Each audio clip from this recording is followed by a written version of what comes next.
Assalamualaikum warahmatullahi wabarakatuh. Alhamdulillahillazi anzala as-sakinata fi qulubil mu'minin liyazdadu imanan ma'a imanihim. Salatu wassalamu ala sayyidina wa maulana Muhammadin sayyidil mursalin wa khatamin nabiyyin wa ala alihi wa ashabihi ajma'in, amma ba'du. Para pemirsa untayan hikmah yang dirahmati oleh Allah Subhanahu wa ta'ala, alhasil manusia terbagi dua kelompok. Ada kelompok manusia yang beriman kepada Allah, ada kelompok manusia yang mengkufuri atau kufur kepada Allah Subhanahu wa ta'ala. Posisinya jelas, yang beriman jelas, yang kufur juga jelas. Tinggal kita maunya di mana. Innal ladzina amanu wa amilus solihati ulaika hum khairul bariyah. Sungguhnya orang-orang yang beriman dan orang yang melakukan amal soleh, Allah Subhanahu wa ta'ala katakan adalah mereka sebaik-baik makhluk yang Allah ciptakan di alam jagat raya ini. Adalah bukannya burung atau binatang lokbet, bukannya burung merak yang indah, tapi makhluk yang bernama manusia. Laqad khalaqnal insana fi ahsani taqwim. Manusia yang paling mulia adalah manusia, adalah ciptaan Allah yang berbentuk manusia itu sendiri, bukan makhluk yang lain. Hatta malaikat, manusia adalah makhluk yang paling indah. Apa aja pantas itu manusia. Tapi jangan salah saudara-saudara sekalian, manusia mulia bukan karena fisiknya saja, tapi yang membuat manusia mulia adalah, Rasul katakan pertama adalah fal aklu, akalnya. Manusia mulia karena ada akalnya. Apa akal itu? Nurun fil qalbi yufariqul haq bainal haq wal batil. Akal nurun fil qalbi. Akal adalah cahaya hati yang bisa membedakan mana yang hak, mana yang batil. Itu akal. Orang yang berakal adalah bukan orang yang ahli di bidang teknologi, pakar di bidang ekonomi, sosial, budaya, politik, dan yang lainnya. Agama katakan orang yang berakal adalah orang yang pandai memilah, memilih ini yang baik, ini yang buruk, ini yang halal, ini yang haram, ini yang hak, ini yang batil. Adalah akal. Akal itu di dalam ungkapan Imam Nawawi itu akal bisa hilang. Karena jauharun ruhaniyun khalaqahu Allah Ta'ala muta'aliqan bi badan insan. Akal adalah perhiasan rohani yang cuma nempel di badan kita. Akal ini sifatnya nempel saja.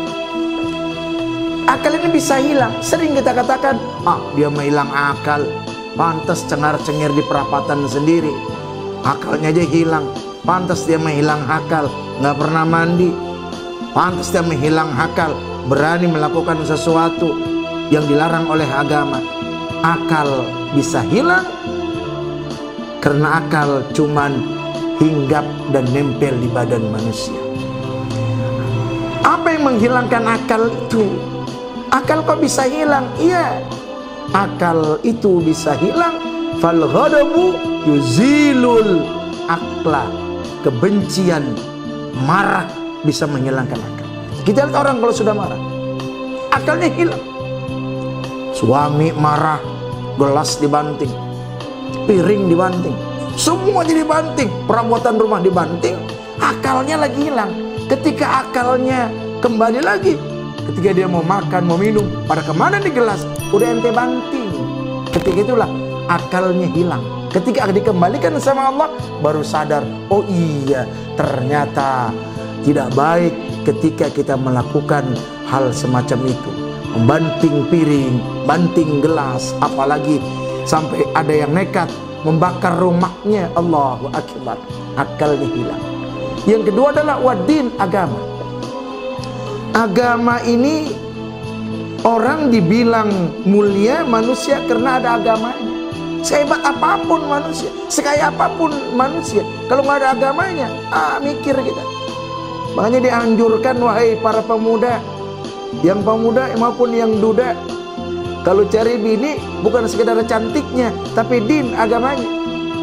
Cantik pasti, kaya ya, turunnya bagus ya, tapi ada agamanya.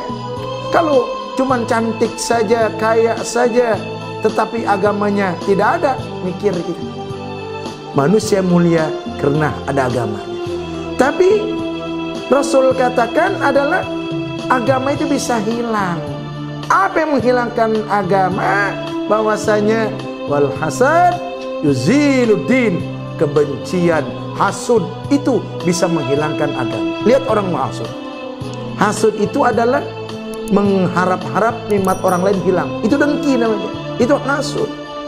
Kalau ada orang dapat nikmat, beli rumah, beli kebun, beli sawah, beli mobil, lantas dia katakan nanti juga rumahnya kejual lagi, nanti juga mobilnya hilang, nanti juga jabatannya turun.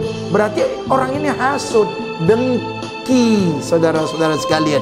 Bahkan dengki ini, hasud ini bisa menghabiskan amal ibadah kita.